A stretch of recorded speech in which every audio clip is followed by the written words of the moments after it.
Will they replace center Russell Bodine 61 with backup TJ Johnson 60 at draft 1, and if they do, how high do you think, with our need of an athletic linebacker and an interior lineman, that we could bundle up some of our 11 picks to get 2 first-rounders and solve 2 problems on the first day? I know it would be an aggressive and very un-Bengals-like move, but it seems to be the smartest.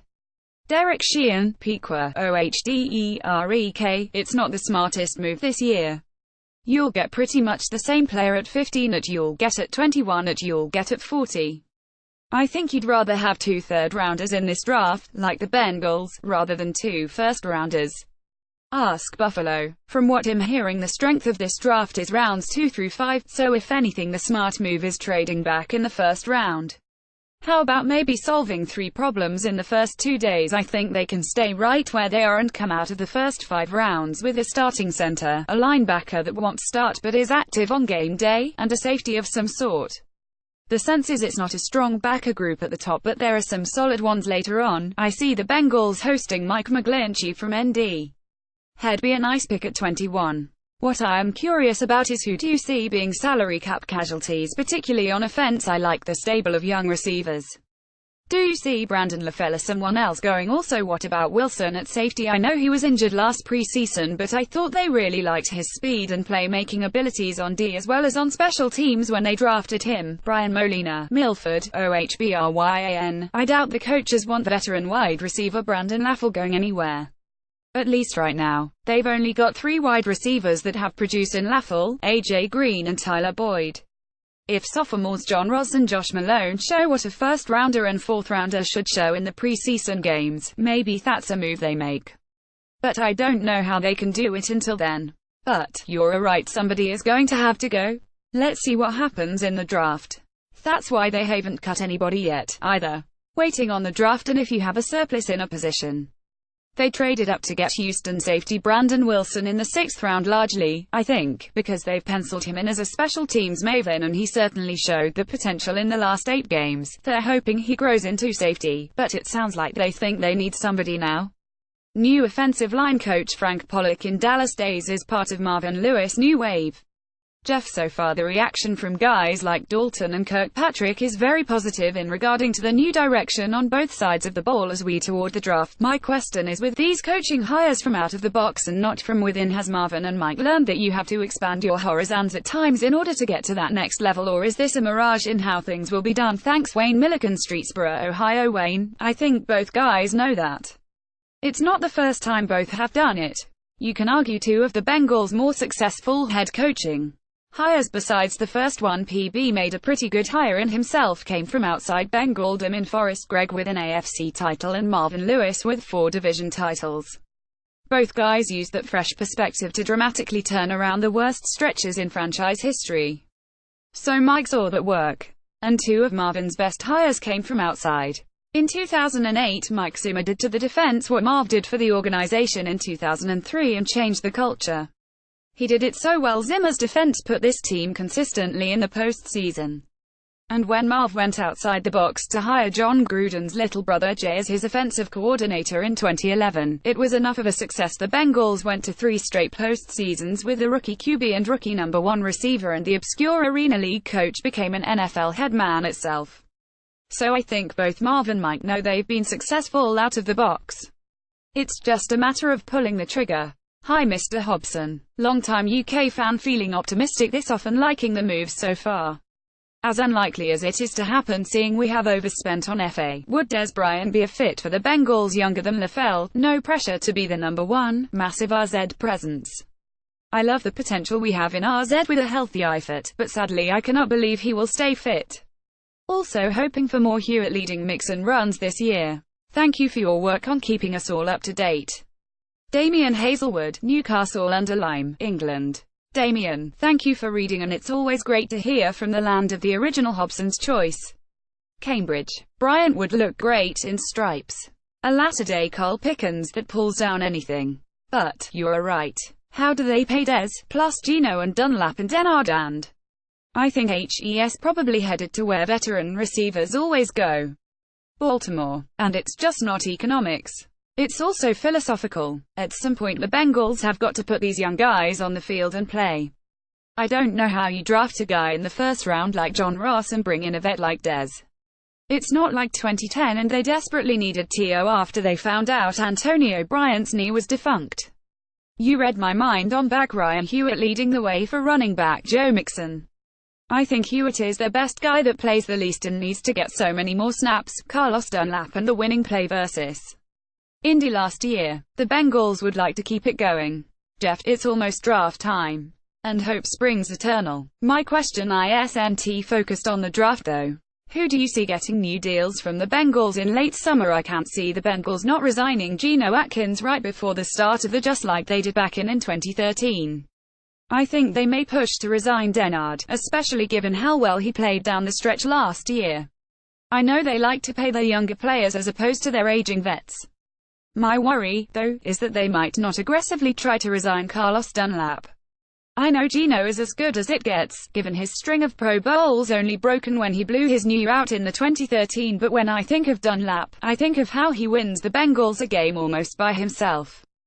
Nearly every year. 2011 with his fumble return versus the Colts, 2012 with his tipped interception for a TD versus the Ravens, 2015 with his forced fumble and return that set up their first TD versus the 49ers, and of course this year against the Colts with his int for a TD are the plays that just come to mind. Do you think the Bengals make a strong push to resign Dunlap too, or do you think they let him hit the market and likely leave hoping the young pair of rushes they drafted last year and maybe a draft pick or two from this year can replace him? Thanks, Jeff. P.S. Thief River Falls gets its name from where the Thief River meets the Red Lake River. The river itself was dubbed the Thief River by the Ojibwe Indians who discovered that the Dakota Indians had a secret encampment along the river, hence stealing the land river from them. Kurt Reynolds, Thief River Falls, MNKURT, great story. Thank you for the knowledge. History would also say they'll re-sign Dunlap, but you make a good point. In 2 years they're looking at trying to re-sign what very well could be a pair of double-digit sackers in Carl Lawson and Jordan Willis. But that is 2020 and this is 2018 and the Bengals and the player like to front-load deals. I think they all make the kids do it before they think they can do it. Remember what happened with Cedric Ogbuehi and bring back Dunlap. Plus, Dunlap's agent, Drew Rosenhaus, has done a ton of big deals with the Bengals, Chad Johnson for one, as well as Dunlap himself, and has no problem doing a deal anywhere anytime. Maybe he'll get done before Geno.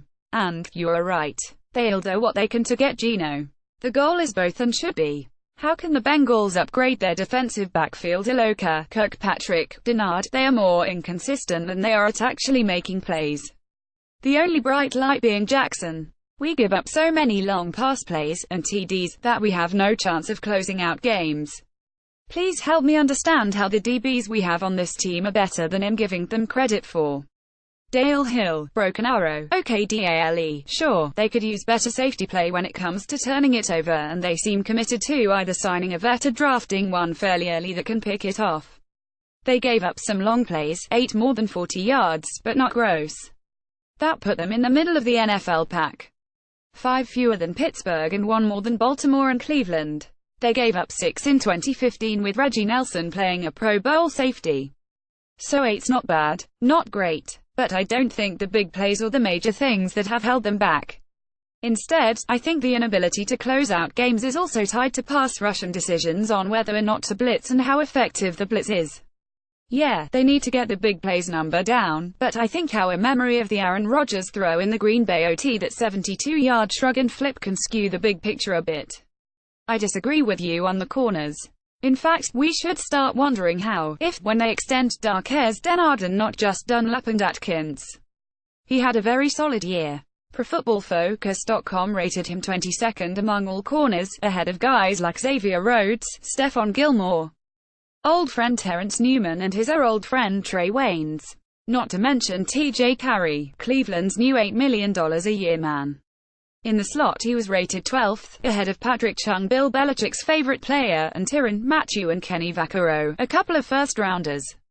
Dre Kirkpatrick struggled at times last year and they need him to have a better year now that helps healthy. But you're looking at 3 guys that I think many teams heading into the draft would take right now as their top 3 corners. I'm with you on closing out games, though. But that's 11 guys. Don't sleep on Darquez Denard, the only Bengal last year with multiple picks. Hi Jeff, just curious, are you planning to publish your This Day in Bengal's history articles in some sort of book? I've read a bunch and enjoyed them, but have also missed a lot. If not, would they be on the website for future reference, e.g., for when I've read or listened to everything else? Also, politics aside, I'm glad that the Bengals are considering Eric Reid to some extent if a quality safety doesn't falter them in the draft. I know there are lots of variables, but during Reggie Nelson's tenure here as a former first-round safety, in how many of those years did the Bengals make and miss the playoffs? Please advise. Thanks again for all you do. Peter Neefus, Virginia Beach, BAPETER. Thank you very much for taking the time to read TDBH and for your kind words. We're closing in on the 365th day on April 19th. Hint, April 19th, 2004. We're looking at putting them into a book as well as carving out a slot on the website. It seems like ever since Terrell Austin became defensive coordinator back in January, they've been looking for a center fielder at safety, a Reggie type that can pick it. Not only Eric Reid, but Kurt Coleman before he went to New Orleans. Reid is more of a box safety. Both became starters in 2013 and HES got 10 career picks to George Illiker's 9, but HES also the 17th pick in his draft and Reggie was his 20th. Very interesting. If Red were available in 2013 at 21, the Bengals would have taken him. If someone had taken Michigan cornerback Leon Hall before the Bengals did at number 18 in 2007, they would have taken Nelson. Last time the Bengals took a safety in the first round, that would be with their second first-round pick in 1992, Miami's Darrell Williams at number 28. That's one of the reasons I mocked them. Florida State's Derwin James at number 12. It is a hell of a point. Reggie got the job in 2011 and never missed the postseason here. And he made you remember the big ones. He had 23 interceptions as a Bengal and 6 were off Big Ben in such huge moments like 2012 and 2015 in Pittsburgh. Been reading your great work for years, Hob, thank you. I really find it hard to have confidence in Dalton, as I remember a game last year where it was 4th down and get a first down and the game is over. Andy being Andy throws the ball out of bounds on purpose. That's when I was done with having any hope with him at the helm. Why should we trust him or Marvin when he makes that kind of decision and Marvin sits there with his stone-cold facial expression, as usual showing no emotion? Doug Ridgway, Cincinnati, OHDOUG, thank you very much for reading and also thank you for writing in. And I hope you do again even though we're Red Sox Yankees on this topic. Obviously it was a brutal play by Andy. But if I remember correctly, he was running for his life. And that's my thing. Why is he always getting chased out of the pocket? Okay, he made a lousy decision but he doesn't make many of those and the man's won 63 games. I'll cut him a break for that. Even Thomas Edward Patrick Brady makes a mistake. But let's look why that play happened. I think that snap is symbolic of what's gone on here the last 2 years. Nobody was open and he was getting chased. How many times have we seen that? How about fixing that instead of scrapping a guy you know has won 10, 11, 12 games? I think they've tried by making some moves. Whether it's schema players, the way they've protected him since his big year in 2015 is unconscionable. This is how franchises go through 7 QBs in 10 years. Oh, well, get rid of him. You've got to give him a team. Akili Smith, just WASNT Akili Smith. He had to have help. Like lack of it, but we can agree to disagree. In sevens, Dalton's winning percentage is .587, so the author is an Andy guy. Hey Jeff, can you break down the rationale behind NFL suspending Burfict for pet use? He's out for the year. At the time he took the meds, it was prescribed by a doc supposedly. How is his appeal that he gains nothing from it not valid or considered for leniency? Was he listed as doubtful on the roster at the time of discovery, and if so, does that play into the NFL decision somehow? Should the NFLPA take this up as a grievance? From all accounts, it seems like Burfict is not guilty. Does the club have consequences for the doc in such situations? IMHO, they should. Gua Srivatsa, Leesburg, BAGUHA. I probably can't because it's a pretty nebulous process. But he'll try. All that's really been out there is anonymous leaks and speculation and, in my opinion, the process should be more transparent. If it takes a lawyer like ProFootballTalk.com's Mike Florio to break it down, that's not so good for the fans. Performance-enhancing drugs, PEDs, and other substances are governed by the collective bargaining agreement between the NFL and the NFL Players Association. The NFL runs the program exclusively and the team's info is pretty limited. They may even get most of their info from the leaks. Media reports have Perfect taking prescribed medication for a concussion and shoulder injury, but it's hard for me to see a team doctor prescribing something that would test positive and not get overturned. I also think if the NFLPA had a grievance, they would. I give you AJ McCarron. And they won. But, I hear you. The guy was clearly done for after he injured his shoulder against Detroit on Christmas Eve with one game left. ESPN.com reported the positive test occurred December 27, when Perfect already had been ruled out for the. But according to the Bengals' December 29 injury report, he was ruled doubtful. Still, had been out all week, so I'm like you.